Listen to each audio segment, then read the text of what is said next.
Oke ya, hari ini kita akan membahas soal isu sabun lagi ya guys ya, karena masih ramai soal isu sabun. Jadi kali ini kita akan melihat dari berita atau artikel.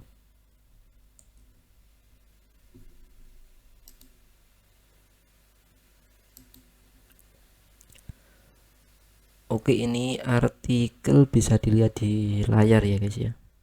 Artikel yang valid ya, nggak hoax. Itu di websitenya Bola Sport ya.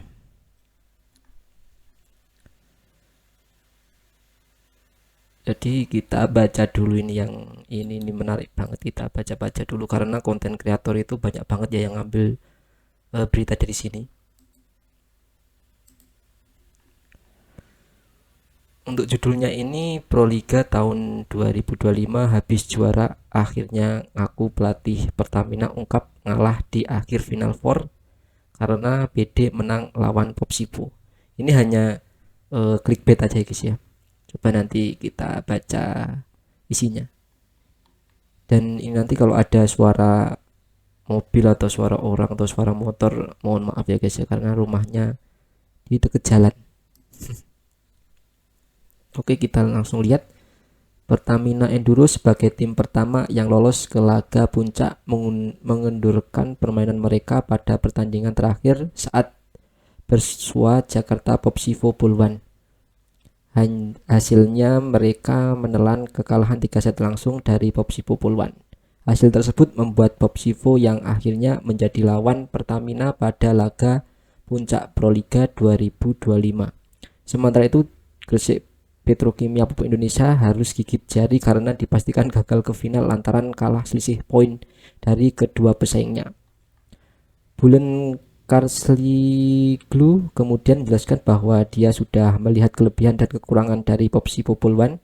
Pasalnya Pertamina menjadi tim yang menghentikan rekor 10 kemenangan beruntun milik Popsivo pada putaran reguler. Mereka memang menjadi tim pertama yang mengalahkan Popsivo pada musim ini. Maka dari itu Bulan Kasliglu telah mempelajari kelebihan dan kekurangan dari tim besutan Gerardo De Gallo. Aduh, Gary gitu aja lah, susah banget. Apalagi Popsivo merupakan tim pengoleksi poin terbanyak secara keseluruhan pada putaran reguler dan babak final four.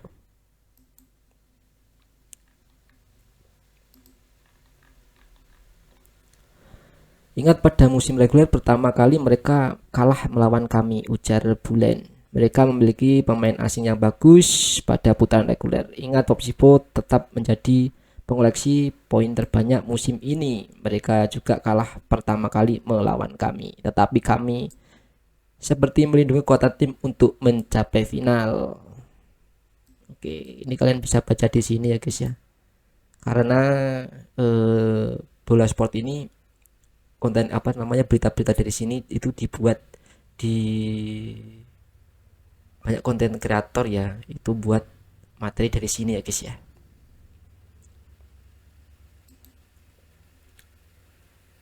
Jadi udah,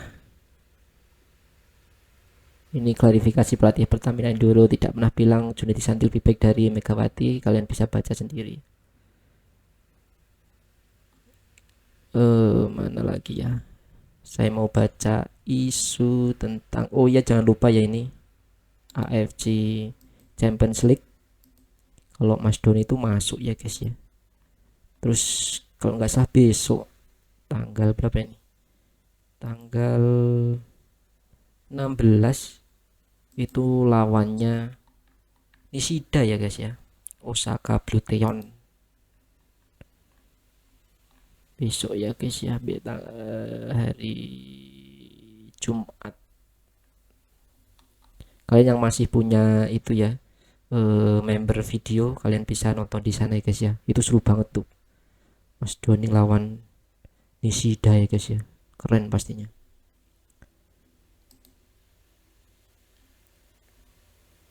Oke, itu tuh masalah sabun mana ya guys ya.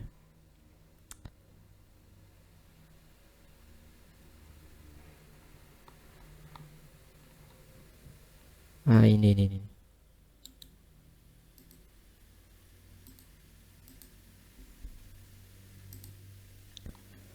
Bentuk saran setelah Proliga 2025, PBVSI jawab usulan ikut sistem Liga Voli Korea. Waduh, menurut saya sih nggak usah ikutin Liga Korea guys ya. Soalnya Liga Korea itu hancurin pemain guys, lama banget.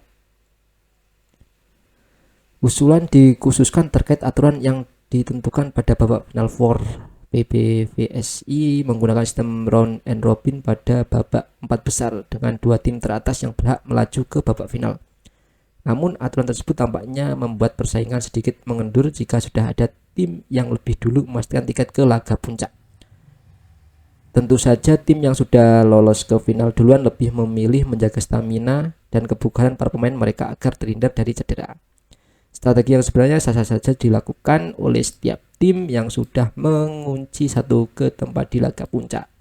Pada musim ini Jakarta Lavani Living Trust Media bahkan sudah dipastikan lolos setelah pekan kedua di kota Semarang. Mereka dari itu mereka lebih memilih menurunkan pemain pelapis dalam 2 pertandingan pekan terakhir Final Four yang digelar di kota Solo.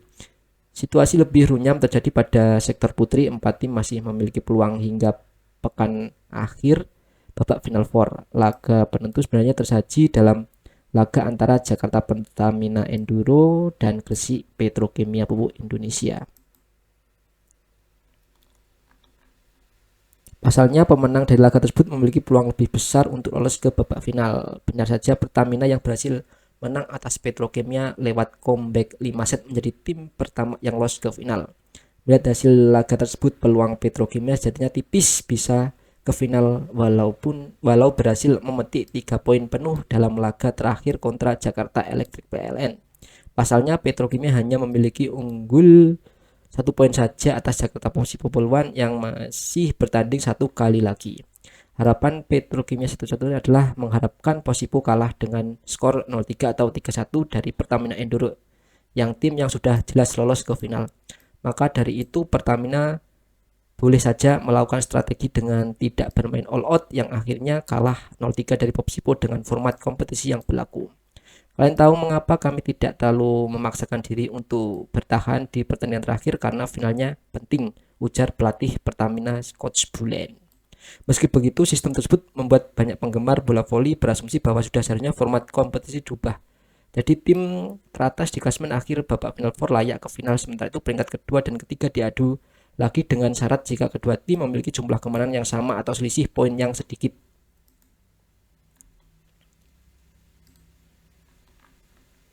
Format tersebut yang digunakan oleh Federasi Bola Voli Korea atau KOVO dalam menjalankan babak playoff Liga Korea. Ketua bidang kompetisi PBVSI Reginald Nilwan terbuka dengan usulan tersebut. Prinsipnya kalau ada usulan yang bisa membuat Proliga menjadi lebih menarik, kami akan tampung. Kita akan coba nanti, ucap Reginald kepada Bola Sport setelah final Proliga 2025 di Gor Among Rogo, Yogyakarta Minggu tanggal 11. Contohnya kan ini kita harus didiskusikan sama pengurus, sama sponsor, sama yang lainnya, ujarnya. Saran juga diberikan oleh komentar bola voli Indonesia yang bernama Bung Rama Sugianto. Rama juga menyebutkan sistem Proliga saat ini membuat semua tim tidak tampil habis-habisan sampai laga terakhir. Kalau saya lihat formatnya yang bikin tim nggak akan all out atau fight sampai akhir kalau sudah lolos, dan itu nggak masalah walaupun jadi bikin bobot game sedikit kurang menarik, ucapannya melalui media sosial TikToknya ya kalau nggak salah ya. Semua tim punya strategi yang masing-masing supaya tujuan mereka tercapai yaitu juara. Tapi kalau bikin misal peringkat 1 langsung ke final sementara 2 dan 3 bakal diadu lagi dan lalu pemenangnya baru ke final, yakin itu sampai akhir bakal bertarung semua tim buat ngejar keuntungan peringkat 1 final 4. Format ini juga digunakan beberapa negara dan kalau dipikir-pikir jadi menarik kalau bisa juga suatu saat diterapin di sini. Karena keuntungan uang 60 juta itu tidak seberapa untuk tim. Mereka tidak akan sampai berdarah-darah buat ngejar uang kecil itu. Secara value pertandingan juga kayaknya lebih menjanjikan, ujar Rama. Kalau menurut saya sih paling enak itu sistem Jepang ya guys ya. Coba kita lihat ya sistem Jepang.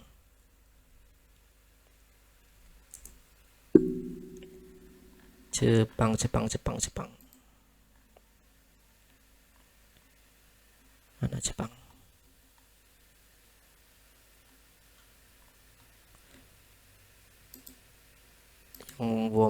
atau yang laki-laki sama aja, kita pilih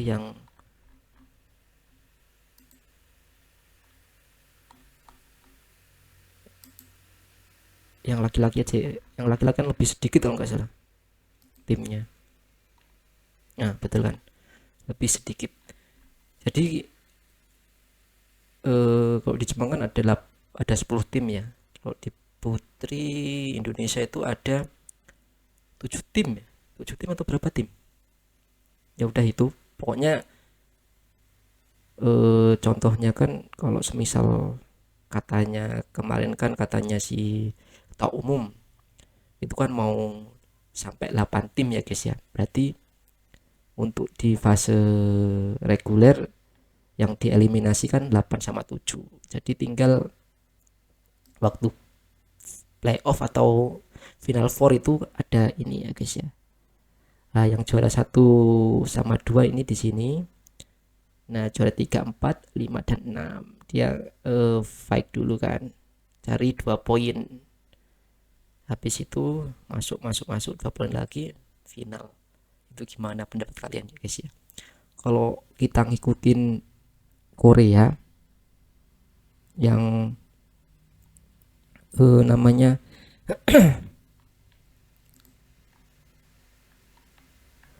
Korea Selatan ABCDFG ya.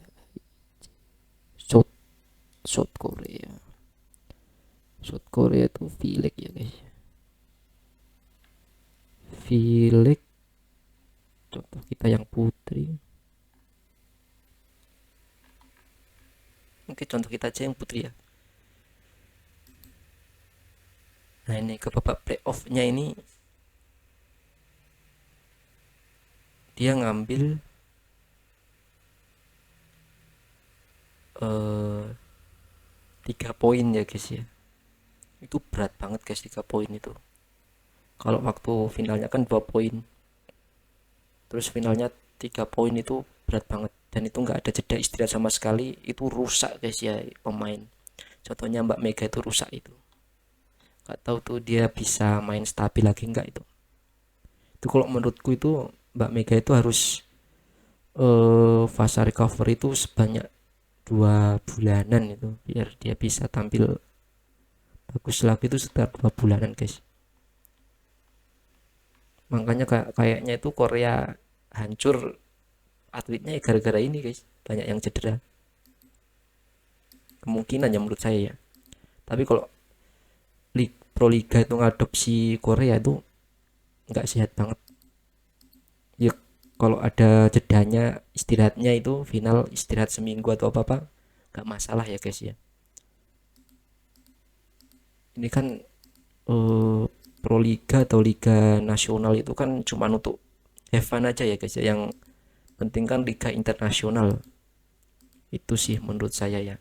Kalau saya sih Pro Liga itu terserah siapa yang mau juara, itu kan terserah ya. Yang penting internasionalnya yang penting ya guys ya. Oke, berita lagi yang menarik. Ada lagi guys yang menarik guys. 2 kali setter Megawati Junaidi. Mana ya guys ya?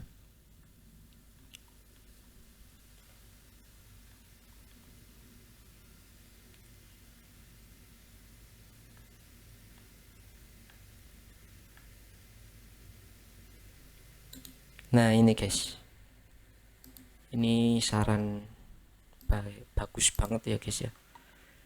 Gebrakan PBVSI untuk Pro Liga 2026, salary cap demi tim lebih banyak, arena lebih megah di final, mau tiru Liga Korea demi juga isu main sabun. Salary cap, kita cari tahu salary cap itu apa. Salary cap adalah salary cap atau batas gaji dalam olahraga profesional adalah aturan yang membatasi jumlah total uang yang dapat dibelanjakan oleh sebuah tim untuk gaji permainannya. Tujuan utamanya adalah untuk meningkatkan keseimbangan kompetitif dan stabilitas keuangan antar tim dan liga. Tujuan salary cap bertujuan untuk mencegah tim dengan sumber daya keuangan lebih besar untuk mendominasi liga dengan mudah dan merekrut pemain terbaik dengan gaji tinggi. Setiap tim memiliki batas gaji maksimum yang dapat mereka belanjakan untuk gaji pemain mereka. Jika sebuah tim melebihi batas gaji tersebut, mereka akan dikenakan denda atau sanksi. Oke, isu yang sangat menarik ini guys ya. Kita lanjut ke materinya. Grand Final Pro Liga 2025 berlangsung dengan meriah dengan hampir 8.000 penonton memadati Gor Among Rogo yang menjadi arena pertandingan. Jakarta Pertamina Enduro dan Jakarta Bayangkara Presisi secara berurutan keluar sebagai champion untuk sektor putri dan putra. Imam Sujarwo melihat animo besar yang muncul menjadi bukti kecintaan masyarakat Indonesia terhadap bola voli makin meningkat. Luar biasa, mulai babak reguler kita bisa melihat beberapa kota juga antusias. Masyarakat sangat luar biasa, katanya kepada bolasport.com dan awak media lainnya. Kemudian menginjak Final Four itu baik yang di Kediri, baik yang di Semarang, Solo itu waduh luar biasa penontonnya. Nah, Grand Final di Jogja ini luar biasa, bisa lihat sendiri kan, tidak muat di dalam pada di luar, tambah pria yang sudah memimpin Federasi Voli Nasional sejak tahun 2014. Imam percaya diri dengan persiapan yang dilakukan PBVSI untuk membuat kompetisi bola voli paling bergengsi di tanah air makin berkembang. Beberapa catatan sebenarnya muncul dari perhelatan tahun ini.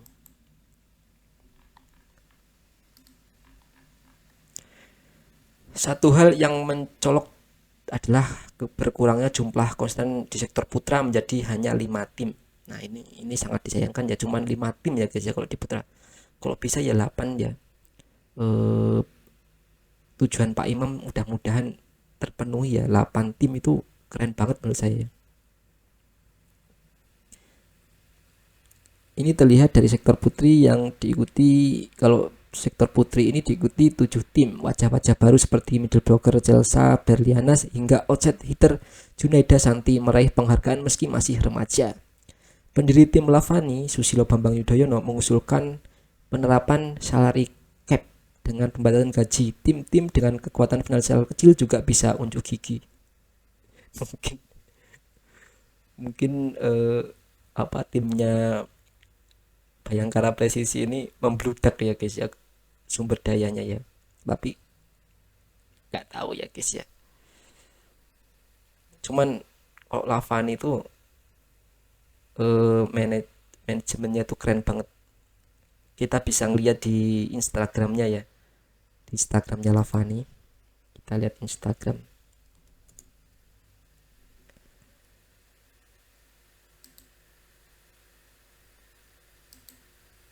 Itu para sponsor itu ditulis guys. Jadi keuangan dari mana itu. Jadi kita tahu itu, oh keuangannya dari sini. Gitu. Pasti di akhir itu ada. Nah, di akhir ini ada guys. Sport by Livin Transmedia, Livin by Mandiri Transmedia, Overloading Indonesia, SIG, Museum Galeri SBA nih, BAT. Nah ini para supporter guys ya, ditulis itu sama tim manajemennya Lavani itu keren banget sih menurut saya sih. Mungkin di sini tuh ada Pak SBY kan mantan presiden ya guys, pasti lihat apa tim ini udah kayaknya udah nggak masuk akal gitu, jor-joran di sini pasti ada something ya guys ya, makanya dibuatin salary cap bagus sih. Jadi pendanaan di tim itu dikontrol oleh PBVSI ya guys ya, mantep ini untuk. Nah ini PBSI pun juga menjadikan salah satu pakem untuk Proliga 2026, harapannya untuk kuota ideal 8 tim putra 8 tim putri bisa terpenuhi ya, mudah-mudahan ya guys. Ini semakin menarik ya guys ya, minat semakin menarik, walaupun mereka main kalah-kalah mulu nggak masalah guys ya. Kalau saya sih siapapun yang menang itu terserah gitu ya, yang penting internasional ya guys ya. Nah sehingga nanti akan bertambahnya klub-klub yang memang agak kesulitan dengan masalah dana ya, Kita atur demikian sehingga ada pemerataan, ucap Pak Imam. Catatan lain adalah jeda yang terlalu lama hingga 1 bulan antara babak reguler dengan babak final four karena bulan Ramadan. Bertambahnya kesempatan pergantian pemain juga membuat Pro Liga 2025 seperti 2 kompetisi yang berbeda. Tim-tim jor-joran untuk mengganti 2 pemain asing sekaligus pada final four. Pak Imam membeberkan bahwa Pro Liga 2026 tetap berjalan saat Ramadan. Mantap. Walaupun saya orang muslim ya, memang kalau puasa itu nggak ada alasan kita untuk berhenti beraktivitas ya. Ya kalau profesional monggo gitu ya kan. Yang penting nggak menghalangi ibadah kita ya, bisa dilaksanakan setelah sholat terawih atau habis puasa gitu ya. Tapi ya nggak mungkin si atlet yang puasa itu langsung main, itu ada suara motor, maaf ya guys ya. Intinya tadi saya rumahnya deket jalan, kita lanjutin lagi ya. Pokoknya ya habis buka, kalau habis buka ya nggak mungkin ya guys, mungkin jam 7 ya guys ya, riset. Kalau langsung main pasti langsung bisa wow ya guys di lapangan. Oke, kita lanjut. Imam membeberkan Pro Liga 22 untuk berjalan saat Ramadan. Oke, bagus. Kompetisi rencananya akan berlangsung dari bulan Januari hingga Mei meski ada keinginan untuk selesai pada bulan April sehingga lebih banyak ruang untuk partisipasi di kompetisi internasional.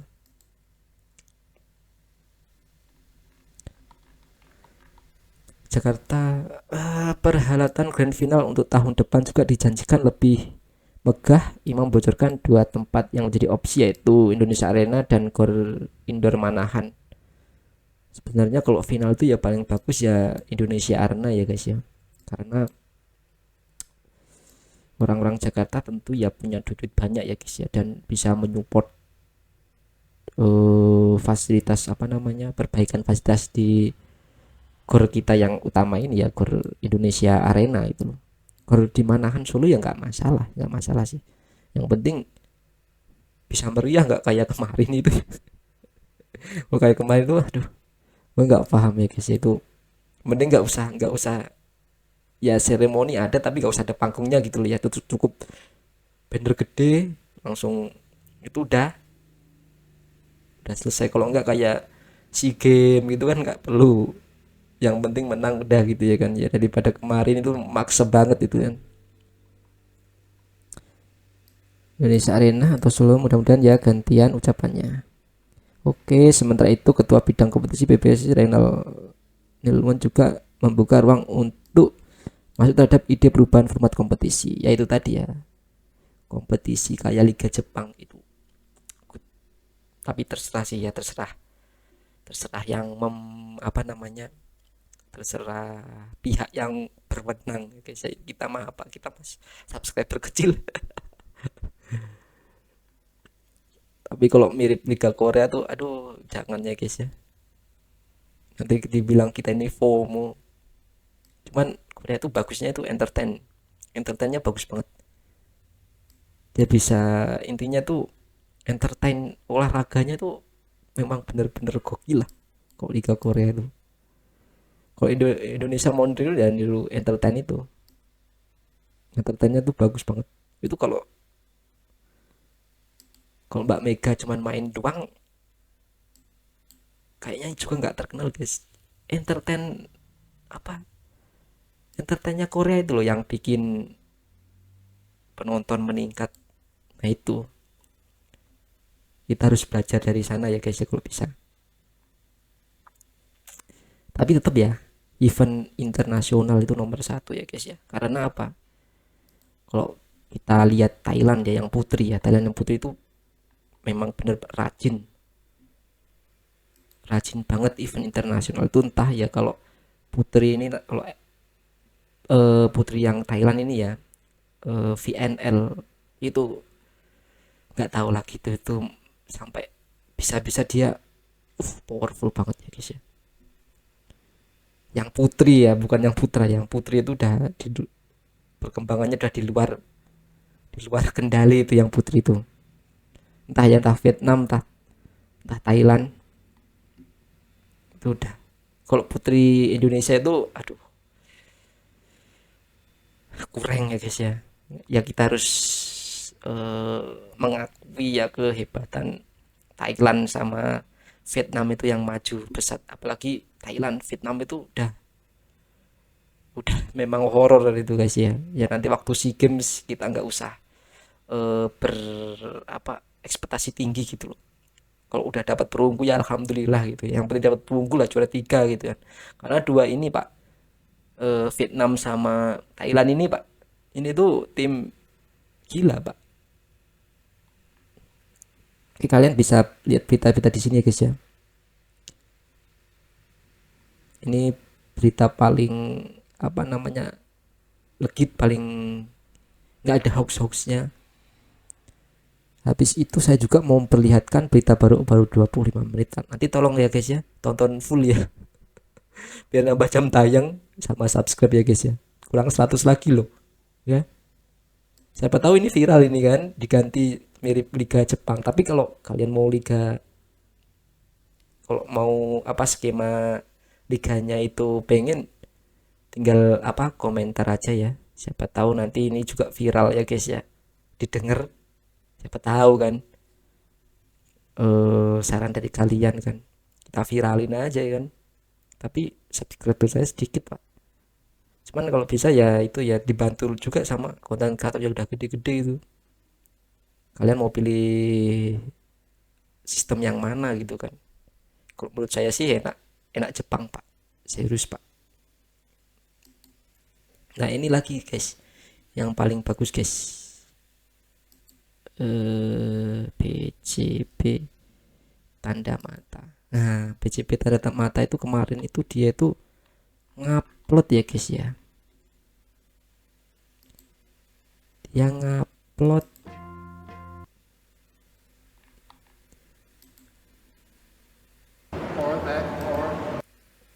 dia tuh ngupload ini guys, pemain timnas U21 guys ya. Nah ini muka-mukanya guys ya. Nah kalian bisa ke sini, ini muka-mukanya timnas U21 ya guys ya. Tapi Dek Santi sama Chelsea ini kayaknya belum ada, sama libero si Retno ya guys ya. Retno itu kenapa ya guys ya? Saya juga kayaknya dia tuh kayak nggak, waktu upacara seremoni apa award pemberian juara itu kayaknya nggak ada ya Pak, cedera parah dia ya guys ya. Nah tolong ya komen-komen ya guys ya. Nah ini guys, U21 nih udah disepil sama Bandung BCB tanda mata, berarti udah fix ya guys ya, ini orang-orangnya ya guys ya. Mungkin ada tambahan lagi ya guys ya, si Dek Santi sama Chelsea, mungkin apa dia masuk ke senior juga nggak tahu ya guys ya. Kalau saya sih U21 ini kan dunia ya guys ya, bagus-bagus ya guys ya, tunjukin lah walaupun kita kalah itu tetap persaingan ketat ya. Oke ya guys ya, nanti kita selanjutnya konten apa ya guys ya. Ya pokoknya intinya besok jangan lupa ya guys ya, Mas Doni guys ya, main dia guys ya ngelawan Osaka Bruteon guys. Mas Doni nih guys,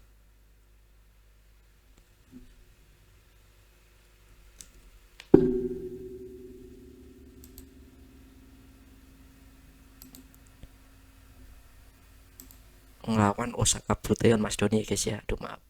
Nah ini nih besok guys ya. Bentar jadwalnya, AVC Challenge, AVC Challenge jam berapa nanti ya? Nah ini nanti jam 1 sama jam 5 Santori Sunbird sama Al Ryan. Mantap. Nah ini Mas Doni nakon Raja Shima sama Osaka Bruteon guys, di kandangnya Osaka guys ya. Ini bagus guys ya, menang kalah sih bagus ini guys. Sama satu lagi guys ya, ini sih gokil guys sumpah. Ini satu lagi ya guys ya, tolong tonton sampai habis ya guys ya, biar jam tayang nambah volley word.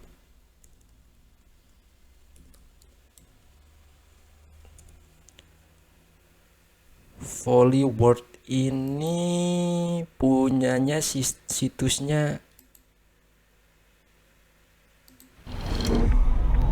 FVVP ya guys ya. Volley word.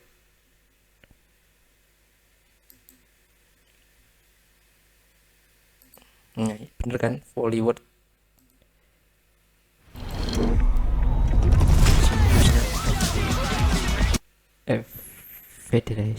Federation International Volleyball ya.